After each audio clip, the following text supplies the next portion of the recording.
Hello friends, E85 launch हो गया India में और एक दो गाड़ियां भी लॉन्च हो गई हैं एथनॉल पे चलने वाली। अब लोग ये कंफ्यूज हैं कि अब हम करें क्या। जिन लोगों को गाड़ियां अपग्रेड करनी थी, अब हर गाड़ी तो अपग्रेड हो नहीं गई, सिर्फ वैगनआर आई है और एक क्रेटा आई है, वो भी अभी अवेलेबल नहीं है, अगले महीने से या दूसरे महीने से मिलने लगेगी। इसी कंफ्यूजन में नरेंद्र जी हैं जो सवाल लिखते हैं कि सर मेरे पास एक गाड़ी स्विफ्ट है 2021 मॉडल, अब ये अपग्रेड करके गाड़ी लेना चाहते हैं मारुति ब्रेजा जो इनके मन में है। इनकी साल भर में गाड़ी 10 से 15 हज़ार किलोमीटर ही चल पाती है। अब इनका कंफ्यूजन है कि मैं अभी अपग्रेड कर दूं, अपग्रेड करूं तो क्या ब्रेजा पे जाना सही रहेगा, ये E20 और E30 वाला चक्कर पड़ गया तो क्या होगा। देखो कंफ्यूजन तो बिल्कुल बनती है।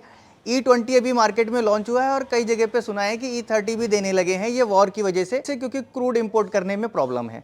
अब E30 तो आने लगा, लेकिन गाड़ी तो हमारी जो E20 वाली ही है। अभी जो गाड़ियां करंट मार्केट में बिक रही हैं E20 वाली ही बिक रही हैं, भले वो आज लेते हो, कल लेते हो या महीने भर तक वही गाड़ी है। अब देखो जी, सीधी सी बात है नरेंद्र जी, अगर आपके पास अभी रुकने का ऑप्शन है कुछ दिन, तो कुछ दिन रुक जाओ, अच्छी बात है। और अगर अभी ले भी लोगे तो कोई बहुत बड़ी घबराने की जरूरत नहीं है। देखो मैं क्या कह रहा था लास्ट टाइम, ऐसा ना हो कि E30 का कुछ लॉन्च करें, फिर E35 का कुछ लॉन्च करें, फिर 40 के ऊपर जाएं। सीधे E85 की गाड़ी आई है, समझ रहे हो, और सीधे फ्यूल भी कौन सा आ रहा है, E85। मतलब न्यू टेक्नोलॉजी जो गाड़ियों में आएगी वो E85 तक चलने वाली होंगी। ऐसा नहीं कि अब ये E20 वाली गाड़ियां थी तो ये अब E30 वाली बना दें।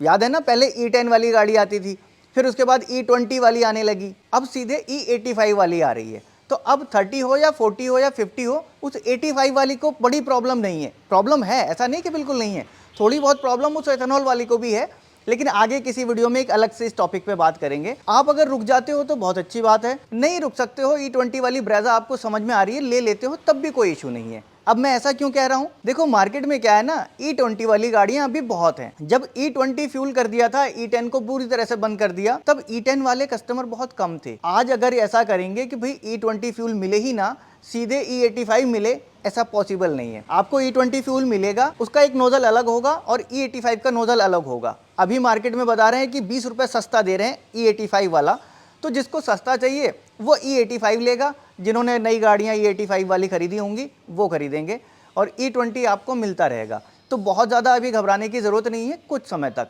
लेकिन हाँ, अगर आपका ये इन्वेस्टमेंट लॉन्ग टर्म है, 10-15 साल ही रखने की सोच रहे हो, तो फिर ज़रूर रुक जाना। लेकिन मुझे लगता नहीं है कि आप 10-15 साल रुकने वाले हो। 2021 मॉडल आपके पास स्विफ्ट है और अभी 2026 में आप चेंज कर रहे हो, तो लगभग 5-6 साल में आप चेंज करते हो, तो 5-6 साल तक तो ऐसी कोई घबराने की जरूरत है नहीं। अब अगले सवाल की तरफ चलते हैं। एक भाई साहब हैं जिनका नाम है राहुल सिंह। ये कहते हैं मैं दो गाड़ियों के बीच में कंफ्यूज हूँ, एक टाटा सेरा, दूसरी किया सेल्टोस, दोनों ही डीजल वेरिएंट लेना चाहते हैं। अब इनकी रनिंग सुन लो कितनी है, 500 से 600 किलोमीटर पर मंथ है। साल में ये 2 ट्रिप करेंगे, एक 4000 किलोमीटर का और एक 5000 किलोमीटर का, अप्रॉक्स लगभग 9-10 हज़ार किलोमीटर एक लॉन्ग रोड हाईवे पे गाड़ी चलेगी। बाकी 500-600 किलोमीटर मंथली चल रही है। ओवरऑल मोटा मोटा 10 से 15 हज़ार किलोमीटर इनकी गाड़ी चल रही है। फैमिली में इनके 5 मेंबर्स हैं। अब इन्होंने गाड़ियां तो अच्छी चुनी है, देखो 5 मेंबर्स के लिए किया सेल्टोस अच्छी गाड़ी है, सेरा भी अच्छी गाड़ी है, कोई बुराई नहीं है। लेकिन अगर आपको देखो लॉन्ग टर्म तक गाड़ी को रखना है, मेंटेनेंस भी कम चाहिए, आगे रीसेल वैल्यू चाहिए, बजट चाहिए कि भाई मैंने इतना पैसा डाला था, इतना पैसा मैंने यूज कर लिया, यूटिलाइज कर लिया, वो वाला अगर सीन है, तो फिर आपको डीजल गाड़ी पे नहीं जाना चाहिए। 15,000 किलोमीटर सालाना रनिंग करके आप डीजल गाड़ी के पैसे वसूल नहीं कर पाओगे। अलग बात है कि आपको उसका फील चाहिए, फील में वसूल हो जा रहे हैं, कुछ लोगों का फील से ही वो वसूल हो जाते हैं। क्योंकि देखो डीजल गाड़ी में हो ना हो मेंटेनेंस आपको आएगा ही एक्स्ट्रा। महीने में 500 किलोमीटर आप गाड़ी चला रहे हो, मतलब लोकल में ही चलाओगे, तो वो थोड़ा सा रीजनरेशन वाला इशू भी आ सकता है। मेरा सजेशन तो यही है कि आप पेट्रोल गाड़ी की तरफ चले जाओ। पेट्रोल विद सीएनजी ले लोगे तब भी आपको चलेगा, क्योंकि आप लोकल में चला रहे हो और आपका सिटी है बेंगलोर, बहुत हैवी ट्रैफिक होता है। उस ट्रैफिक में डीजल के साथ रीजनरेशन वाला इशू आ सकता है। अब इसमें आप चाहते हो कि मैं अपनी तरफ से कोई एक गाड़ी सजेस्ट कर दूं, देखो 5 लोगों के हिसाब से, वैसे अगर अच्छे से खुल के बैठना था तब तो ये गाड़ी अच्छी थी, किया सेल्टोस। अगर आप डीजल में ही जा रहे होगे, नहीं मानोगे मेरी बात, और डीजल का फील ही लेना होगा, तब तो आप किया सेल्टोस की तरफ जाना, अच्छे से लॉन्ग ट्रैवल को एंजॉय कर पाओगे। नहीं, पेट्रोल में अगर आप जाते हो, विद सीएनजी भी आपको लेनी है, तो फिर आप मारुति की विक्टोरिस चुनना। विक्टोरिस अंडर बॉडी सीएनजी है, स्पेस से बहुत ज़्यादा कॉम्प्रोमाइज़ नहीं होता है, इसलिए मैं आपको विक्टोरिस सीएनजी कह रहा हूँ। सिर्फ पेट्रोल पे ही आपको लेके अगर काम चल जा रहा होगा, तो विक्टोरिस से ब्रेजा लेके आप बहुत पैसे बचा लोगे, समझ रहे हो। स्पेस की थोड़ी सी कमी मिलती है आपको विक्टोरिस में, स्पेस ज़्यादा मिलता है किया सेल्टोस में। किया सेल्टोस का भी आप पेट्रोल वेरिएंट ले सकते हो, दिक्कत नहीं है। अगर आप माइलेज से थोड़ा बहुत कॉम्प्रोमाइज़ कर सकते हो तो विक्टोरिस से किया सेल्टोस का पेट्रोल इंजन थोड़ा सा माइलेज कम देगा, ये तो सीधी बात है। लेकिन हाँ, वहाँ आप कंफर्ट में चाहो तो उसके पैसे वसूल भी कर सकते हो। पेट्रोल में अगर समझ में आती होगी तो किया सेल्टोस ले लेना, मारुति विक्टोरिस समझ में आती होगी तो मारुति विक्टोरिस ले लेना, और अगर डीजल में ही जाने का मन हो तो फिर आपकी जो चॉइस है किया सेल्टोस ठीक है, उसमें आप चले जाना। थोड़ा बहुत ऊपर नीचे तो हर किसी का होता है, वो देखना ही पड़ेगा। चलो जी, अगले सवाल की तरफ चलते हैं। अगला सवाल पीयूष जी का है, #Q&A। हेलो सर, हमारे पास 2007 मॉडल महिंद्रा मैक्स गाड़ी है, उसे हम एक्सचेंज में देकर Mahindra Bolero 2019 model second hand लेने की सोच रहे हैं। क्या हमें लेनी चाहिए या नहीं लेनी चाहिए? गाड़ी को 10 से 15 साल रखना है तो क्या करें? या फिर कोई न्यू पेट्रोल कार जो 6-7 लाख के बजट में आती हो, आप वो सजेस्ट कर दीजिए। अभी E20 मिल रहा है, आगे जाके E27, E30 पेट्रोल मिलेगा, तो आगे जाके हमारी E20 कार में प्रॉब्लम आ सकती है, क्या करें? आप भी 6-7 लाख के बजट में 10 या 15 साल रख सकने लायक कोई गाड़ी सजेस्ट कर सकते हैं। देखो सीधी सी बात है, हर कोई डरा हुआ है। वो E85 में और E30 में एथेनॉल की ब्लेंडिंग, गन्ने का जूस, समझ में आ रहा है लोगों को, प्रॉब्लम एक्चुअल में है भी। लेकिन अब आपको पेट्रोल की तरफ इसलिए नहीं जाना चाहिए। आपके पास महिंद्रा मैक्स गाड़ी थी, यानी कि आप किसी रूरल एरिया से हो जो आपने महिंद्रा मैक्स को अभी तक रखा मेंटेन करके। महिंद्रा बोलेरो अगर सेकंड हैंड गाड़ी आप लेते हो और 2019 मॉडल आपको मिल रही है, यानी BS4 गाड़ी है। 2020 के बाद से आपको BS6 गाड़ियां मिलने लगी थी DPF वाली, तो 2019 वाली गाड़ी आपकी BS4 है विदाउट DPF। आपके एरिया में कोई दिक्कत भी नहीं आएगी, आपको पैसे भी अच्छे मिलेंगे एक्सचेंज में, और बोलेरो ले रहे हो तो आगे चल के इसकी रीसेल भी अच्छी है। तो अच्छा फायदे का सौदा है। 2019 मॉडल आप बोलेरो ले सकते हो, कोई दिक्कत वाली बात नहीं है। पेट्रोल कार की तरफ ना जाओ, क्योंकि आप महिंद्रा मैक्स के यूज़र हो ही, तो आपको बोलेरो में इतनी बड़ी कोई प्रॉब्लम नहीं आएगी और आपको अपग्रेड ही मिलेगा। 19 वाली गाड़ी जो है वो ठीक ठाक गाड़ी है, खर्चा भी कम निकालती है। हाँ, जब आप गाड़ी ले लोगे तो एक बार कनेक्ट करना, इसके फ्यूल सिस्टम को भी थोड़ा सा कुछ लुब्रिकेशन चाहिए होगा, क्योंकि वो BS4 वाली है और अभी डीजल में भी काफ़ी बदलाव हो चुके हैं उस समय से अब तक। आइसोब्यूटेनॉल का वहाँ भी चल रहा है, उसके लिए भी कुछ ना कुछ आएगा सोल्यूशन, जब आएगा तो उसका हम देंगे। तो पीयूष जी, मेरे ख्याल से आप समझ गए होंगे, बोलेरो का आपका चॉइस सही है। 2019 वाला मॉडल उठा लो, ठीक ठाक पैसे में मिल जाएगी, कोई DPF का झंझट नहीं है, कोई रीजनरेशन का झंझट नहीं है, आराम से चलाओ। लेकिन हाँ, यहाँ आपकी वो 10-15 साल वाली शर्त पूरी नहीं होगी। हाँ, री रजिस्ट्रेशन अगर आपके यहाँ होता है और कम चली हुई गाड़ी मिल गई, तब इसको भी रख के चला लोगे, कोई दिक्कत वाली बात नहीं है। अगला सवाल है पेट गुरु जी का।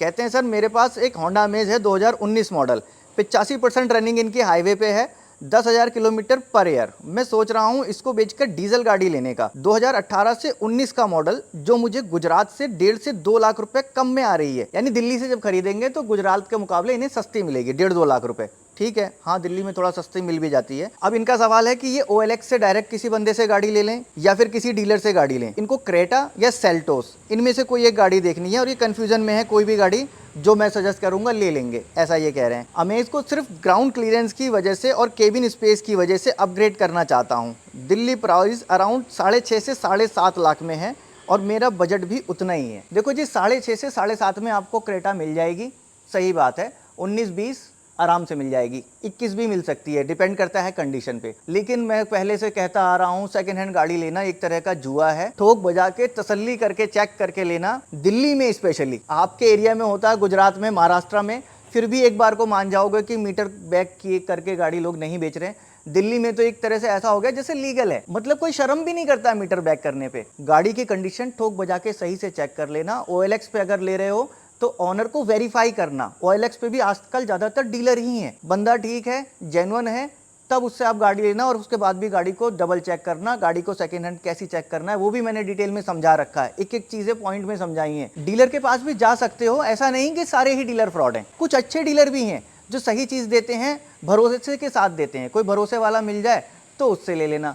बाकी ये कुछ ब्रांड्स भी आ रहे हैं जो 6 महीने की गारंटी दे के तब देते हैं, उनसे भी गाड़ी देख सकते हो, लेकिन उसके आपको पैसे भी ज़्यादा देने पड़ते हैं। लेकिन जब आप गाड़ी देख ही रहे हो क्रेटा और सेल्टोस में से, तो सेकंड हैंड में आप क्रेटा लेना, सेल्टोस को अवॉइड करना। क्रेटा के पार्ट्स आपको बहुत जल्दी मिल जाएंगे। BS4 वाली गाड़ी है, रीजनरेशन का भी कोई प्रॉब्लम नहीं रहेगा, सुखी रहोगे। इवन क्रेटा तो एक मेरे जानने वाले के पास भी है, अच्छी कंडीशन में गाड़ी है, मैंने ही उसका काम किया है। करीब 5 लाख रुपए के आसपास में वो दे देंगे। 2017 का मॉडल है मेरे ख्याल से, हो सकता है 16 या 17 हो। अगर चाहिए होगा तो वो भी कमेंट में लिखना, मैं उनसे आपको कांटेक्ट करा दूंगा। मेरा इसमें कोई कमीशन नहीं है। हाँ, वो मुझे मिला था, बता रहा था कि मुझे बेचनी है भैया और इतने तक में मैं बेच दूंगा, बाकी डिमांड तो उसकी भी ज़्यादा तक है, इतने तक मिल जाएगी तो मैं दे दूंगा। तो मैं आपको अभी बता दे रहा हूँ, बाकी आपका डिसीजन सही है, पैसे वसूल कर लोगे, कोई दिक्कत वाली बात नहीं है। चलो जी अगले सवाल की तरफ चलते हैं। अर्पित सिंह जी का अगला सवाल है, कहते हैं मेरे 2 सवाल हैं। पहला, CNG kit smart hybrid car में बाहर से लगवा सकते हैं या नहीं। दूसरा, छोटे मोटे डेंट और स्क्रैच के लिए क्लेम लेना सही रहता है या नहीं। देखो, सीएनजी किट हाइब्रिड गाड़ी में लगवाना अप्रूवल नहीं मिलता जल्दी, क्योंकि इसमें ऑलरेडी 2 फ्यूल ऑप्शन माने जाते हैं। हाइब्रिड मतलब बैटरी और पेट्रोल, दोनों चीज़ें हो गई। तीसरा आ रहा है आपका सीएनजी, इसको अप्रूवल जल्दी नहीं मिलती थी। मैंने अभी सुना था कि शायद आरटीओ करने लगा है, एक वो चेक कर लेना, अगर वो ऐसा होता होगा तो ठीक है। लेकिन फिर भी मैं तो ये कहूँगा, ये हाइब्रिड वाली गाड़ी में सीएनजी के साथ थोड़ा सा इशू रहता ही है, तो भी मत लगवाओ तो ज़्यादा अच्छा है। दूसरा सवाल, छोटे मोटे स्क्रैच और डेंट के लिए क्या गाड़ी इंश्योरेंस में देनी चाहिए। मेरे ख्याल से बहुत सारे लोगों का कॉमन सवाल होता है ये, और लोग कन्फ्यूजन में रहते हैं, गलत फैसला करते हैं।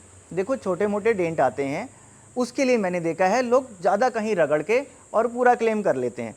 बोले एक स्क्रैच है, डीलर कहता है ठीक है जी मैं आपको पूरा दरवाज़ा दिला दूंगा, नया हो जाएगा। उस चक्कर में मत पड़ना, आपका जो गाड़ी में लगा हो वो ज़्यादा अच्छा था। साथ में जब आप बड़ी चीज़ डैमेज करके दूसरी चीज़ बदलवाते हो, साथ में और भी चीज़ें डैमेज होती हैं। एक तो आप गलत काम कर रहे हो, झूठ बोल रहे हो, ठीक है। झूठ आप चाहे इंश्योरेंस कंपनी से बोलो या किसी अपने दोस्त से बोलो, झूठ झूठी है। जैसे चोरी वहाँ चोरी थी और यहाँ मीटर बैक करना भी चोरी है, किसी के पॉकेट से पैसे निकालना भी चोरी है और बिजली की चोरी करना भी चोरी ही है, तो सब बराबर ही हैं। तो ये सारी चीज़ें मेरे ख्याल से तो नहीं करनी चाहिए।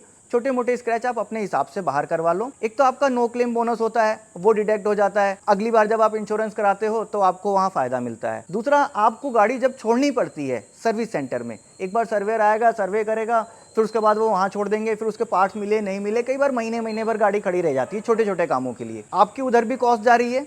ईएमआई पे गाड़ी है तो ईएमआई भर रहे हो, और ईएमआई पे नहीं भी है तो उतना पैसा आपने डाला हुआ है, 1 महीना उसका खराब चला गया। दूसरा, एक रिस्क फैक्टर और होता है, जब गाड़ी शोरूम पे खड़ी रहती है, कई बार अंदर से सामान इधर उधर हो जाते हैं।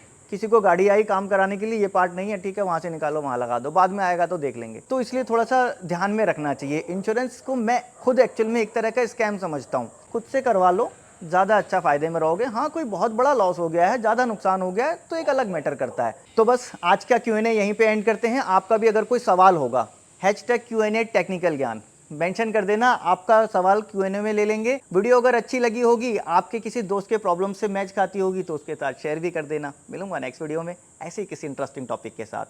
Thanks for watching.